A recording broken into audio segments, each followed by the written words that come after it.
Bonjour et bienvenue dans cette nouvelle vidéo d'introduction à l'économie. Aujourd'hui, on va voir la différence entre l'analyse microéconomie et l'analyse macroéconomie.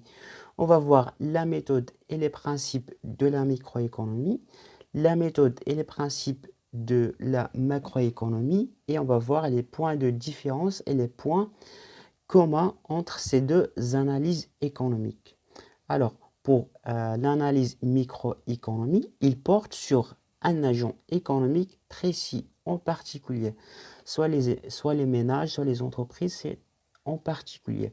Il s'intéresse à des données individuelles pour l'étude des comportements et les choix du consommateur et les décisions pour les entreprises ou bien les producteurs. Donc, la microéconomie étudie les concepts de chacun de ces individus. Il permet d'analyser des lois de l'offre et de la demande entre les consommateurs, bien la demande représentée par les consommateurs et l'offre représentée par les entreprises. Alors que la macroéconomie est la partie qui se charge d'étudier le fonctionnement économique en général. Ainsi, les politiques économiques mises en œuvre dans un pays, dans un grand échelle, dans une société, dans son ensemble.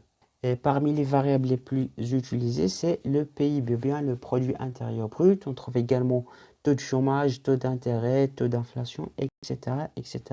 Donc, la macroéconomique est un outil d'analyse des politiques économiques des États, des organisations internationales qui étudie l'économie à travers des relations existent entre l'ensemble, bien les grands agrégats économiques, comme les revenus, les investissements, l'inflation, croissance et chômage, etc.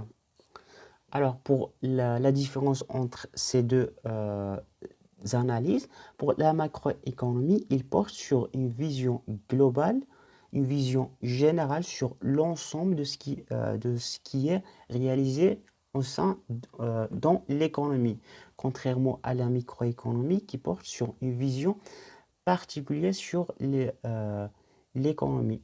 Pour la macroéconomie, il étudie des acteurs économiques globaux, c'est-à-dire dans sa globalité, contrairement à la microéconomie qui étudie des acteurs économiques individuels, par exemple les consommateurs ou bien les entreprises. La macroéconomie utilise des agrégats comme le PIB, le taux d'intérêt, le taux de croissance, le taux de chômage, l'inflation. C'est des agrégats ou bien des indicateurs économiques qui mesurent la croissance ou bien la performance de l'économie d'une manière générale. Contrairement à la microéconomie, il utilise des formules très simples ou bien des formules qui s'intéressent à des particuliers d'une manière individuelle. Par exemple, des fonctions de consommation, des fonctions de production, par exemple l'élasticité, le TMS, l'optimum, c'est des indicateurs qui nous permettent de mesurer la variation des prix, la variation de la demande de chacun, soit pour les consommateurs ou bien les producteurs.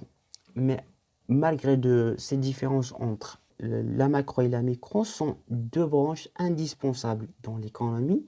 Chacun servit l'autre. Par exemple, c'est à partir de l'ensemble des données microéconomiques collectées par plusieurs agents, plusieurs consommateurs et plusieurs entreprises qui constituent une vue générale sur tout ce qui se passe dans l'économie ou bien pour calculer ces données comme le PIB. Donc, et voilà, donc maintenant, j'espère que vous avez maintenant compris la différence entre la micro et la macro. Si vous avez d'autres questions ou bien des propositions, n'hésitez pas de le faire dans les commentaires. Pour recevoir les prochaines vidéos, abonnez-vous. Allez, je vous dis bon courage et à bientôt.